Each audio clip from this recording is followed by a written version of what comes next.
बेटा, तुम इतनी परेशान क्यों हो? मॉम, जो नहीं होना चाहिए था वही हो गया। क्या हुआ? अर्चना की मौत हो गई मॉम। क्या? कैसे? कब हुआ ये सब? बस अभी उसने टेरेस से कूद के अपनी जान दे दी।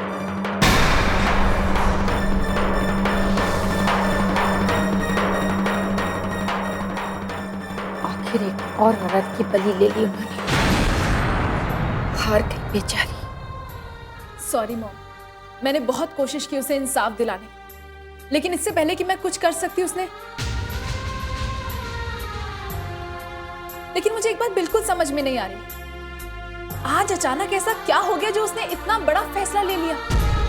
घुट घुट के तो वो रोज ही जी रही थी, लेकिन आज मुझे नहीं लगता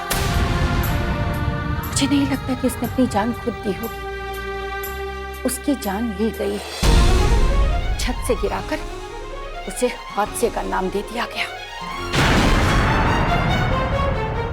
मुझे भी ऐसा ही लग रहा है मॉम, क्योंकि अर्चना इतनी कमजोर लड़की नहीं थी जो अपनी जान दे दे। लेकिन जो कुछ भी हुआ वो अच्छा नहीं। चाहे उन्होंने अर्चना की जान ली या फिर अर्चना ने खुद मौत को गले लगाया, लेकिन मौत तो हो गई ना। हाँ बेटा, कैसे भी कहाँ जी रही थी वो बेचारी। उस घर में रोज घुट घुट कर जीना पड़ता था। मैं तो बच गई, लेकिन वो बेचारी। मॉम, हर एक की किस्मत होती, शायद उसकी किस्मत में यही लिखा। ऐसा नहीं है काम्या। जब तक धरती पर ऐसे इंसान रहेंगे, औरत की किस्मत ऐसी ही रहेगी। उसमें और मुझ में ज्यादा अंतर नहीं है। उसे मार डाला गया और मैं जीते जी मर गई। उसके पाप का घड़ा अब भर चुका है। एक न एक दिन इंसाफ होकर, और अब उसे बर्बाद होने से कोई नहीं बचा सकता।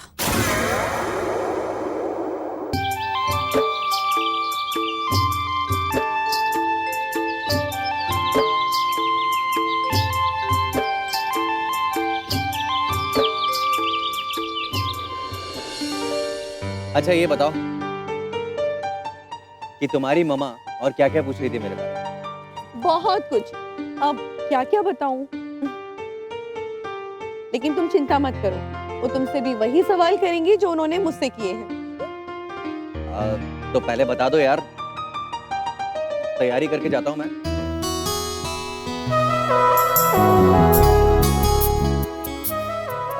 अच्छा वैसे तुम घर से आ ही रही हो तो तुम्हारा सामान कहाँ है? सामान? अब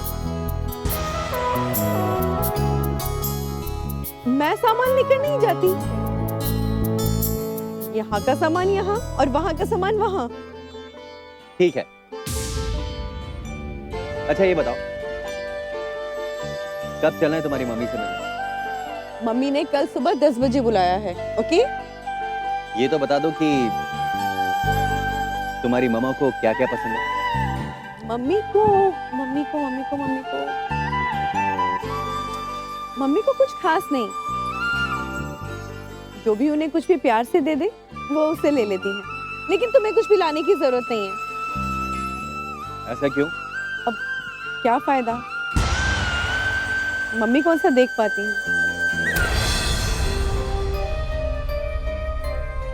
क्या तुम्हारी मम्मी देख नहीं पाती? कृष्णा, अगर तुम्हारी मम्मी देख नहीं पाती तो फिर मुझे कैसे देखेंगी?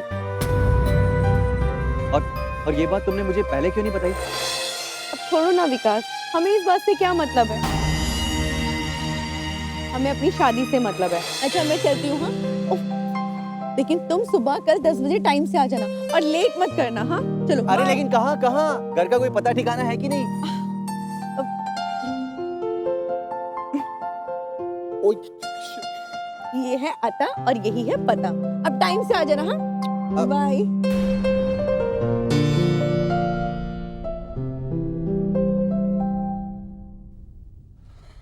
ये क्या हो गया तृष्णा को आज? कुछ बदली बदली सी लग रही है।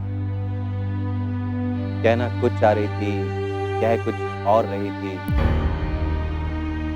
I don't know. क्या सोचा तुमने कि जबान बंद रखकर बचाओगे तुम? अर्चना की मौत की सच्चाई को मैं सामने लाकर रखूंगा। किस सच्चाई की बात कर रहे हैं आप इंस्पेक्टर साहब? सच्चाई सिर्फ इतनी है कि अर्चना ने खुदकुशी कर ली। तो क्या अर्चना पागल थी और पागलपन में वो टेरेस पर गई और वहां से कूद गई?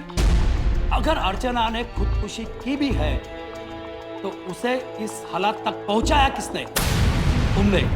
और किसी को इस हालात तक पहुंचाना भी कानूनन जुर्म है। और बस अब ये भी देखना बाकी है कि खुदकुशी की सच्चाई क्या है। ये खुदकुशी है या कुछ और?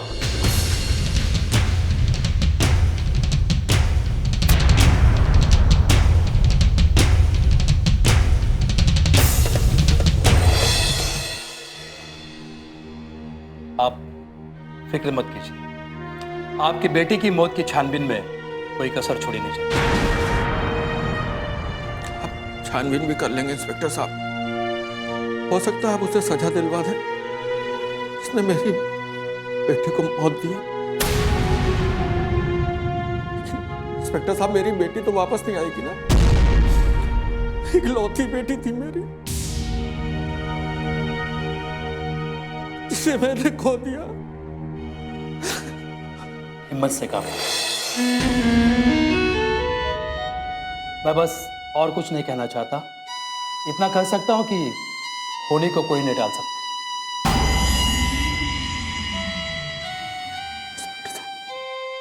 आपसे एक निवेदन है, मेरी बेटी की लाश मेरे को दी जाए। क्या? मैं अपनी बेटी की चिता को खुद ही अग्नि दूंगा। कितना बदनसीब बाप हूं। लेकिन मैं उस आदमी को आग नहीं लगाने दूंगा जिसने मेरी बेटी को मौत दी। इंस्पेक्टर साहब, कि बेटी की लाश मेरे को मिलेगी ना?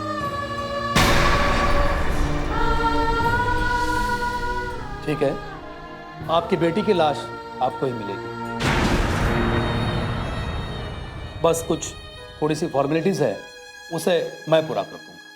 धन्यवाद इंस्पेक्टर साहब।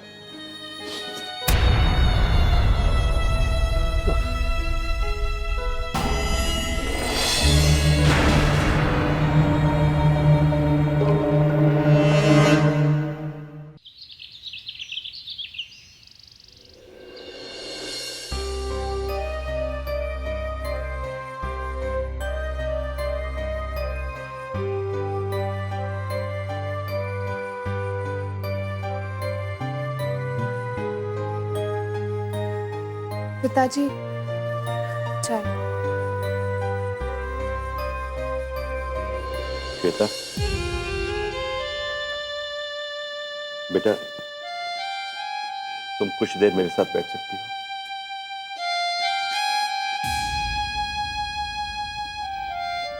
आप कुछ कहना चाह रहे हैं पिताजी?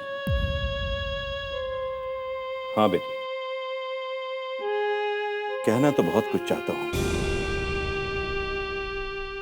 लेकिन समझ में नहीं आ रहा कहां से शुरू करूं। जिंदगी में इतनी गलतियां कर चुका हूं,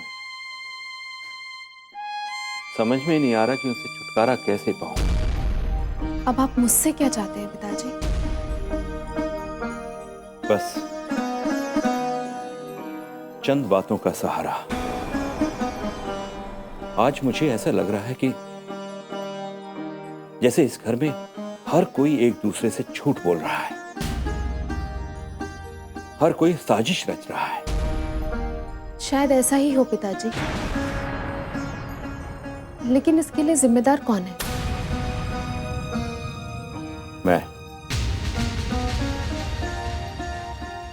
मैं हूं इसका जिम्मेदार बेटी।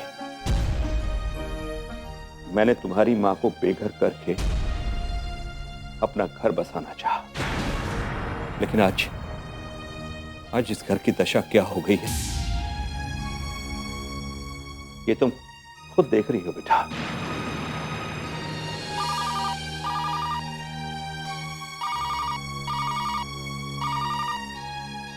हेलो दामोदर सिंह जी, आखिरकार आपने अपने रास्ते का कांटा हटा ही दिया ना। तुम क्यों मेरे पीछे पड़ी हो? कौन हो तुम और क्यों मुझे परेशान कर रही हो? आपके हर सवाल का जवाब जरूर दूंगी मैं, लेकिन वक्त आने पर। वैसे इतना परेशान क्यों हो रहे हैं आप? आखिर ऐसा करने के पीछे तुम्हारा मकसद क्या है? हम तुम्हें जानते तक नहीं, किस जन्म का बदला ले रही हो तुम? इसी जन्म का बदला ले रही हूं, और क्यों ले रही हूं ये तो मैं आपको बाद में बता ही दूं। तुम फोन रखो, इसी में तुम्हारी भलाई है। पिताजी दीजिए, मैं उससे बात करती हूँ। नहीं श्वेता, इस लड़की से मैं ही निपटूंगा। तुम अपनी ये हरकत बंद करो, नहीं तो पुलिस में कंप्लेंट कर दूंगा। पुलिस? पुलिस तो अभी आपके घर के चक्कर लगा रही है दामोदर साहब। पहले अपने परिवार को तो संभाल लीजिए, बाद में मेरे बारे में सोच लीजिएगा। तुम्हें चाहिए क्या? रुपए, पैसे, धन दौलत? बोलो क्या चाहिए तुम्हें? मैं तुम्हें सब दूंगा, लेकिन अपनी ये बेकार की बातें बंद करो। जो मुझे चाहिए वो आप मुझे कभी नहीं दे पाए। बोलो क्या चाहिए तुम्हें? मुझे चाहिए इंसाफ। दे पाएंगे आप? मेरी खुशी, मेरा बचपन, बताइए क्या दे सकते हैं आप मुझे? मैंने अगर तुम्हारे साथ कोई अन्याय किया है तो मैं इंसाफ करूंगा। इंसाफ? एक तरफ तो अपनी बहू को हमेशा हमेशा के लिए विदा कर दो, उसकी जान ले लेते हो, और दूसरी तरफ इंसाफ की बात करते हो आप। मैंने नहीं मारा बहू को, किसी ने नहीं मारा उसे। उसके साथ जो कुछ भी हुआ वो एक हादसा था, समझी? जिसे आप हादसा कह रहे हैं ना, मैं अच्छी तरह से जानती हूं कि वो एक सोची समझी साजिश थी, जिसे आप सब ने मिलकर रचाया। बंद करो ये बकवास। मेरी बातें आज आपको बकवास जरूर लग रही हैं दामोदर सिंह जी, लेकिन सच्चाई यही है कि आपने हमेशा औरत को एक खिलौना समझा। अब देखिए, एक दिन आपके परिवार के साथ इतना बड़ा हादसा होगा और आप बस आंसू बहाते रह जाएं।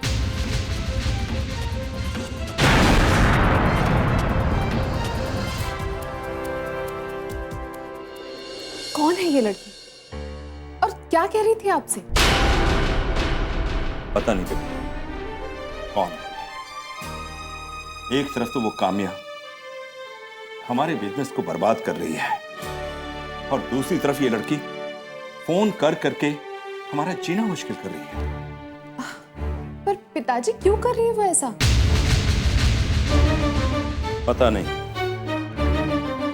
पता नहीं कैसा इंसाफ चाहिए इसे।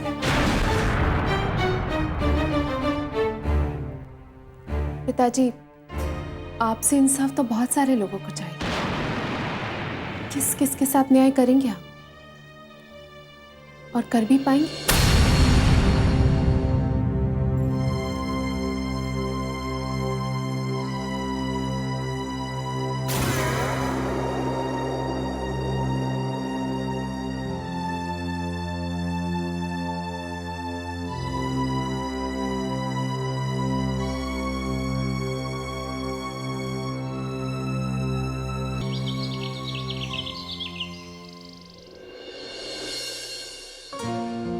काम्या, अभी दामोदर सिंह से बात करके आ रही थी। अर्चना के बारे में क्या सफाई दी उसने? सफाई क्या देंगे, जिसे जाना था वो तो चला गया, और तो और पुलिस भी अर्चना की मौत को हादसा ही मान के चली। मैं जानती थी ऐसा ही होगा। उन्हें सच को झूठ साबित करने में जरा भी वक्त नहीं लगेगा। लेकिन कब तक मॉम? जब पुलिस ने इसे हादसा मान ही लिया है तो अब साबित करने के लिए बचा ही क्या है? बचा है मॉम।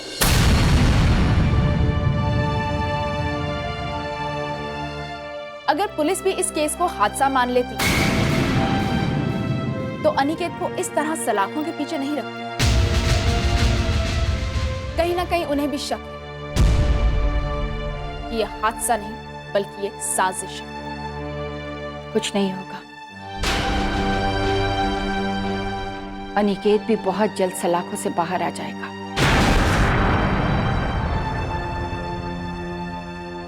मॉम, आप कानून पे भरोसा क्यों नहीं करती? क्योंकि कानून ने मेरा कभी साथ नहीं दिया। मुझे जब उसके सहारे की बहुत जरूरत थी तो उसने ठोकर मार दी मुझे। मॉम, सब लोग एक जैसे हों ये तो जरूरी नहीं ना। कानून के कुछ ऐसे भी रक्षक हैं जो कि ईमानदार हैं। होंगे, लेकिन मुझे ऐसा एक भी नहीं मिला। मॉम, अब ये सब बातें छोड़िए। देखिए, मेरी एक जरूरी मीटिंग है और मुझे जाना है, लेकिन मैं तभी जाऊंगी अगर आप अपना ख्याल रखेंगे। मुझसे ज्यादा तुम्हें अपना ख्याल रखने की जरूरत है। जानती है, जिस इंसाफ के रास्ते पर तू चल पड़ी है वहां तुझे बहुत कांटे मिलेंगे। मैं सबका सामना कर लूंगी मॉम। आखिरकार मैं बेटी किसकी हूँ? अब मैं चलूं? जा। बाय। बाय बेटा।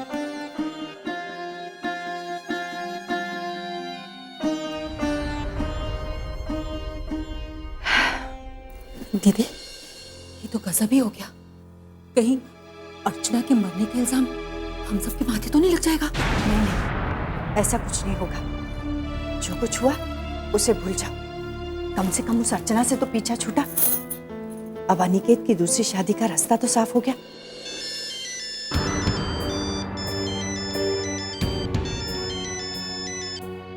हेलो, अर्चना के पिताजी यहाँ पर आए थे और वो नहीं चाहते कि अर्चना की डेड बॉडी आपको सौंपी जाए। वो खुद उसका अंतिम संस्कार करना चाहते हैं। लेकिन वो हमारे घर की बहू है सर। सॉरी, इसमें मैं आपकी कुछ भी मदद नहीं कर सकता। सॉरी।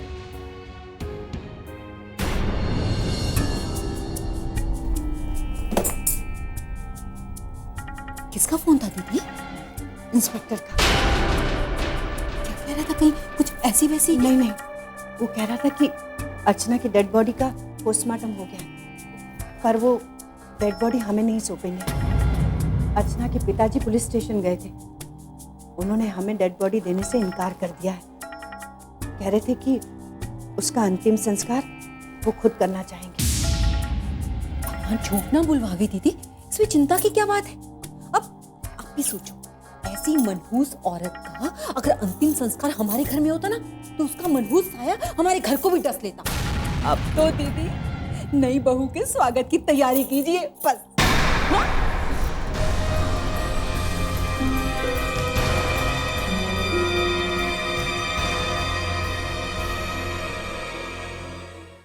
वो पुलिस वाला गोल गोल डंडा घुमाकर हमें देख रहा था। हम पर भी शक हो गया उसको। बुआ, मम्मी हमें छोड़कर कहाँ चली गई है?